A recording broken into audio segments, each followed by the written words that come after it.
Stand Up, Stand Out, written and narrated by Sister Natalie Shaver. I grew up riding roller coasters at Kings Island, an amusement park near our house. Fast forward to parenthood, and we now bring our son to enjoy many of the same rides. On our last visit this summer, to celebrate a certain 7-year-old's birthday, I experienced something I don't remember ever experiencing before. Given this was the first time our son was able to reach the coveted 48-inch required roller coasters, we were in new territory. We were no longer surrounded by families pushing strollers. Now, teenagers and adults were standing in lines with us. What I saw shocked me. Large groups of teens looked nearly identical to one another. Girls wore white tennis shoes, white socks, athletic shorts, an athletic tank top, and a crossbody bag, all from a certain brand.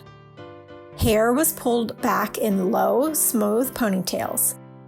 Guys wore tennis shoes, socks pulled high, athletic shorts, t-shirt, oversized sunglasses, and all had the same fringe-style haircut.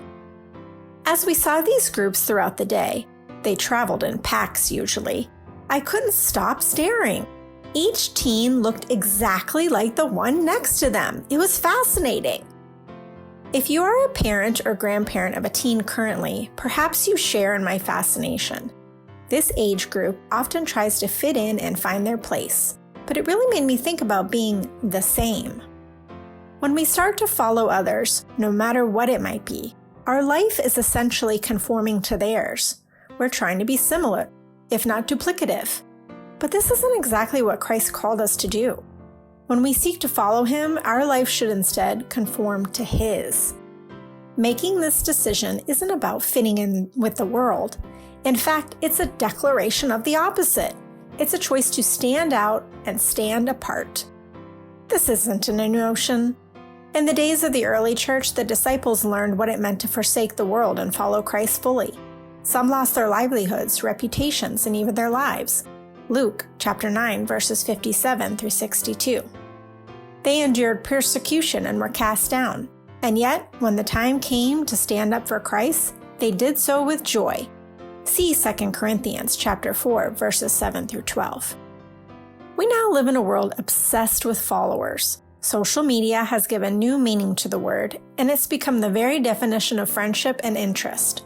Conforming to the latest trend, often seen online first, isn't rare, it's quite common.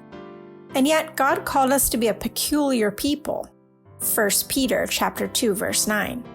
And to be not conformed to this world, but be ye transformed by the renewing of your mind, that ye may prove what is that good and acceptable and perfect will of God.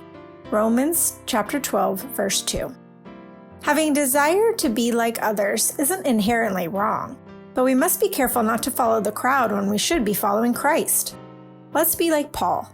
In his letter to the church at Corinth, he writes, "Be ye followers of me, even as I also am of Christ." 1 Corinthians chapter 11, verse 1. He pointed back to the one who was the ultimate leader and trendsetter.